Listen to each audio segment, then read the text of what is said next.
currently serving as the chief economist of the Securities and Exchange Commission, that the views that I'm going to express in this interview are solely my own. They're not of the commission, the commissioners, or my colleagues on the staff.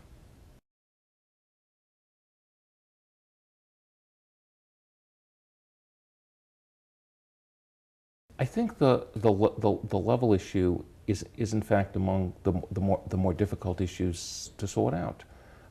On the one hand, the changes in the relative compensation of senior executives has been very large over the last decade.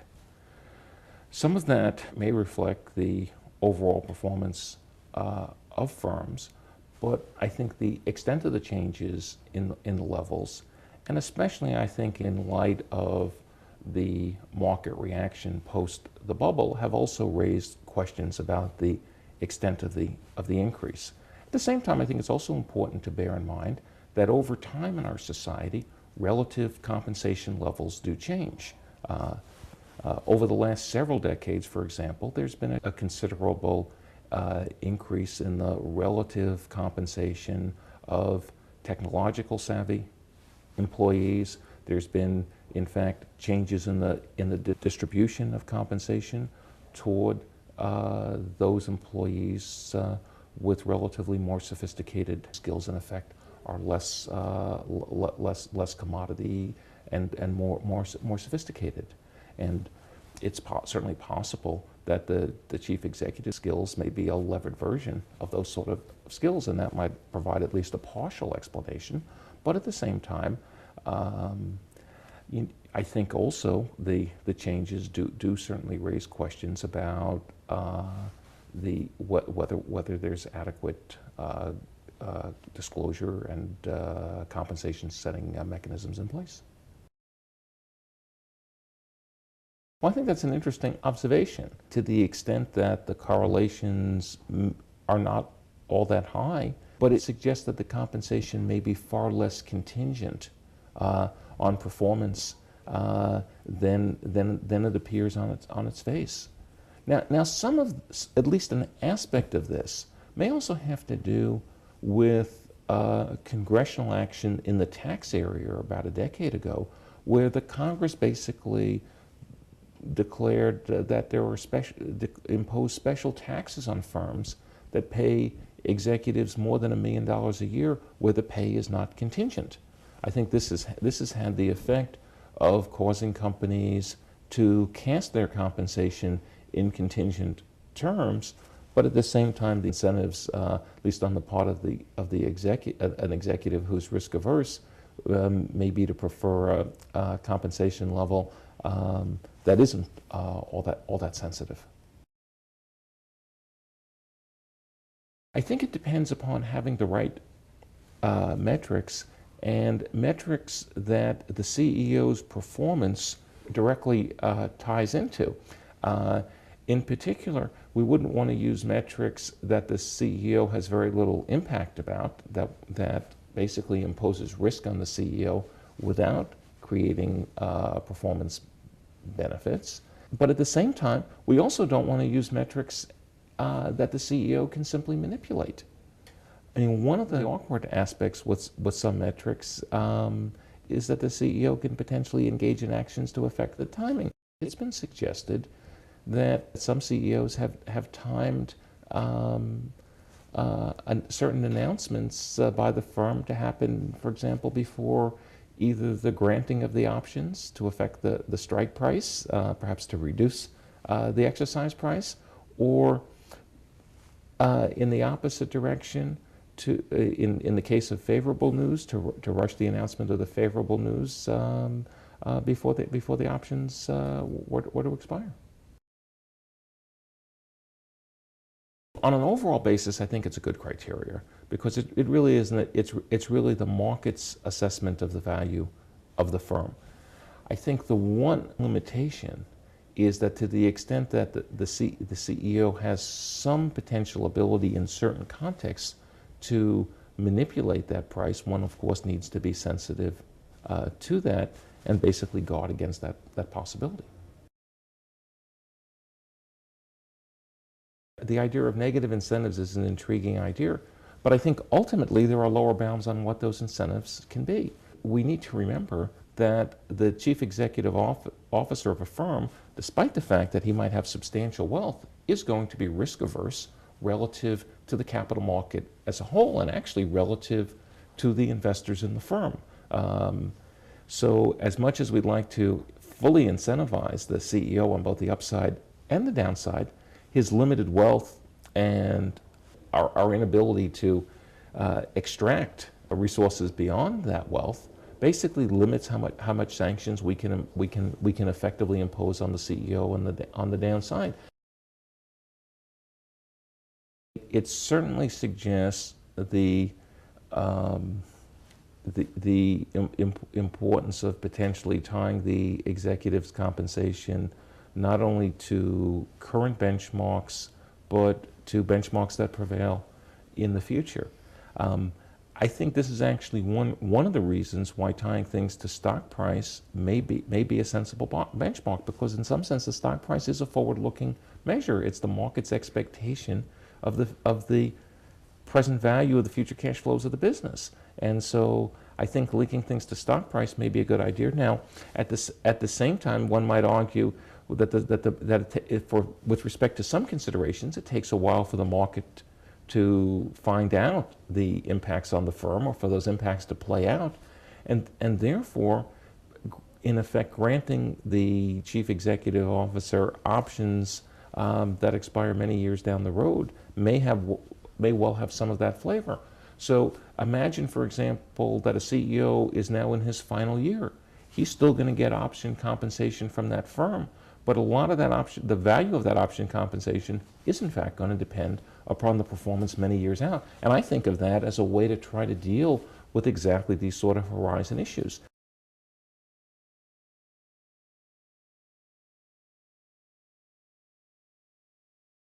I think the impact of employee stock option expensing will ultimately be to increase the transparency of the financial statements of corporations. The stock options that are granted to executives and other employees, in the cases of some firms, represent a significant portion of their compensation expense. And to not show those expenses as part of the cost of retaining and attracting employees has the effect of distorting income statements across firms. I think the capital market is very sophisticated, and so I think while it may have been surprising to some investors in the late 1990s the extent to which employee stock options were being used by some firms, I think now the investor base has a good sense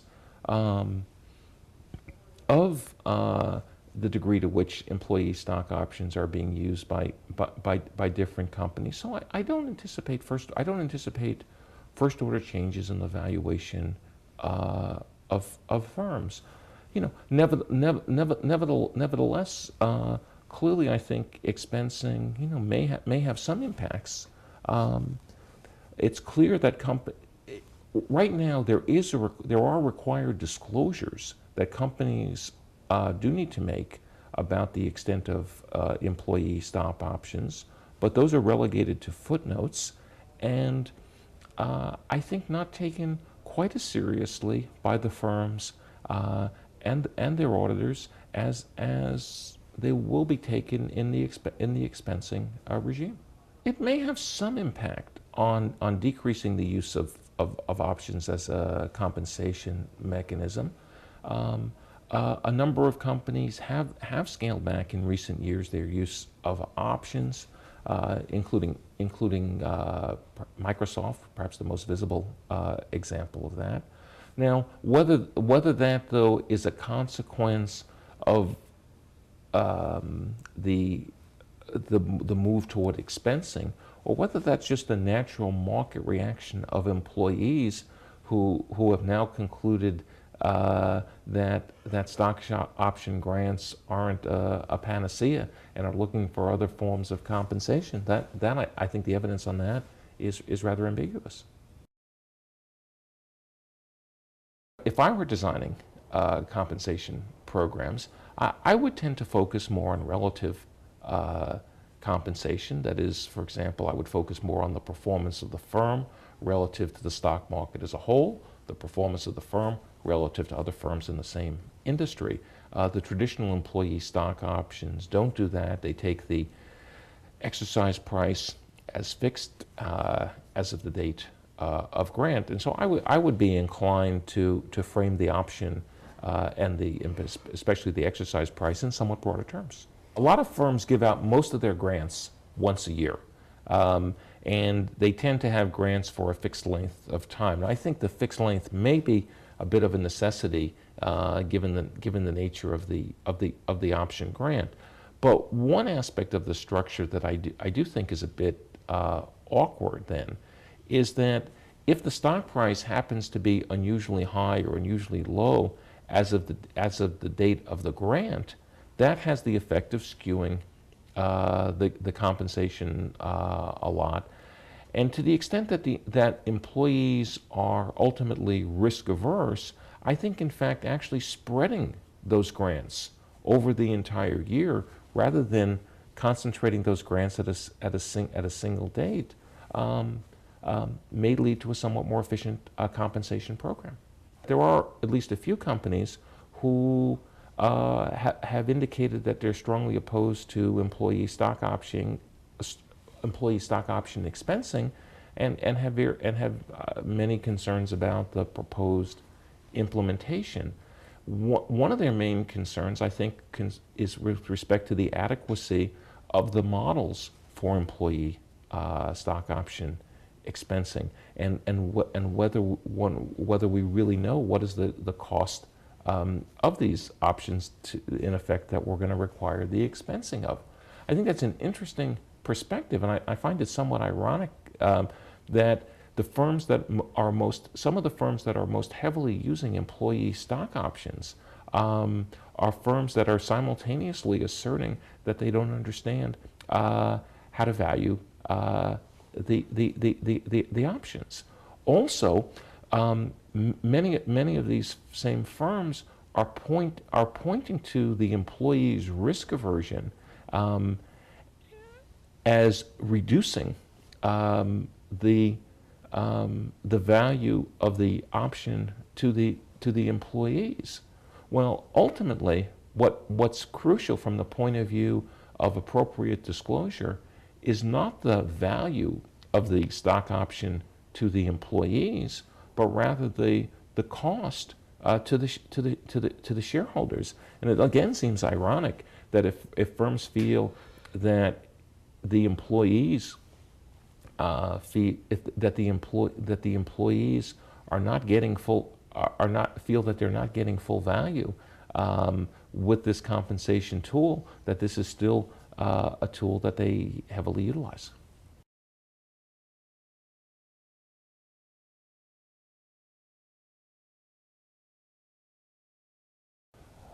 Well, ultimately, it's important for the board of directors to act in an independent fashion from the chief executive officer.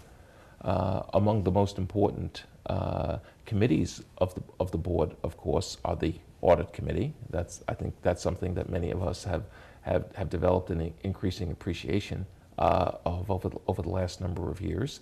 The nominating committee, that's the committee that basically determines the succession of the board, and the compensation committee, which determines typically not only the compensation of the chief executive officer, but also the compensation program for the senior executives of the firm. I think it's important that those processes be independent of the chief executive, that the compensation setting process reflect objective market and that the compensation setting process reflect objective market benchmarks and measures.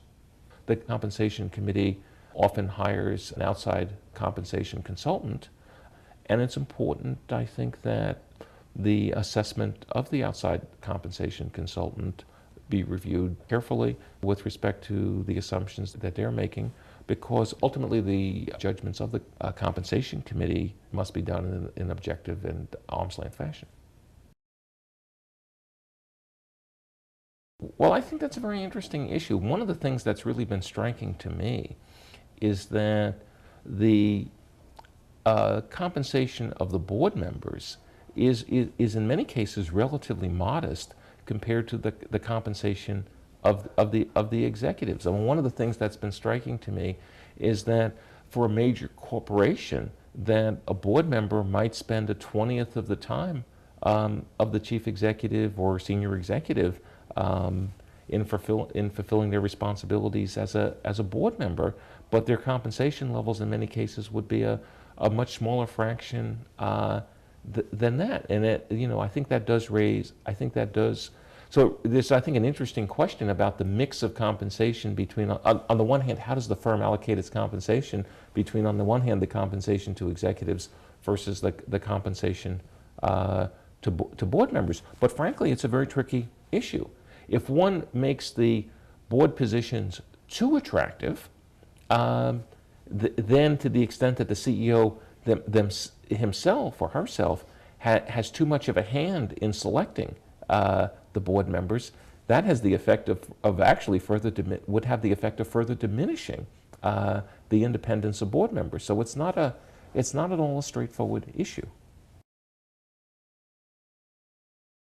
Some of the events of the last few years, I think, frankly, have been a wake-up call in some context. I think there's a renewed appreciation in recent years that by board members that this is important and serious stuff and needs a lot of paying attention to. And I think board members are trying to work hard to do that. Frankly, one of the concerns that I have in our current climate is that it may be increasingly difficult to attract talented people to serve on boards because of all the responsibility that our society now is expecting of board members, and that the positions themselves just may not be sufficiently attractive to attract talented people. I think in the past, being on a board member of a major corporation was viewed as a really great networking opportunity, and I think now there's an appreciation that it's also a very serious responsibility. But I think it is important that we have mechanisms in place for it continue to be attractive for talented individuals to serve in that capacity.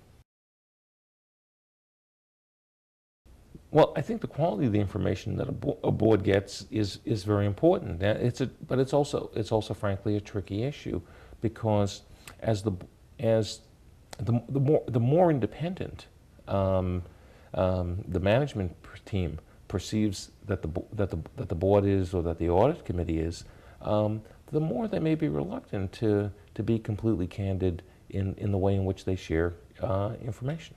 I think the role of the external auditor is extremely important, and I think it's certainly important for the board to ask good questions and to sort of be engaged with respect to the auditor. I think one of the problems that we've had in the past is that a lot of times the auditors were in effect were operating too many different business lines with respect to the firm.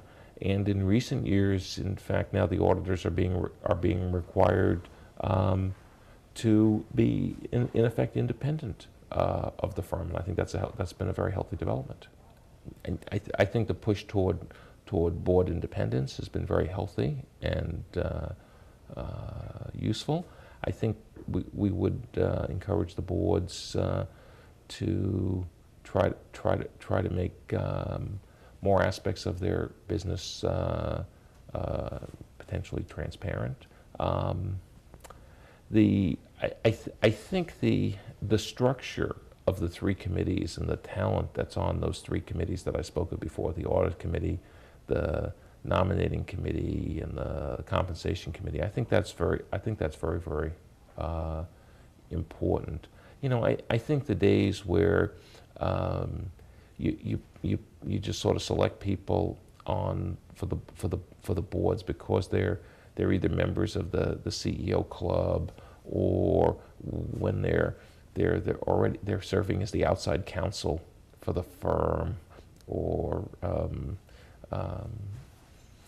they're the president of the university from which you're an alumnus. I mean, I think the days when board selection is sort of approached in this way, I think there's been a lot of improvement in how these processes are approached. I think I would be interested in really pushing for fuller disclosure of compensation, including disclosure for the bases and benchmarks that were used for the compensation, to help evaluate the appropriateness of the decisions of the intermediaries that supported the compensation.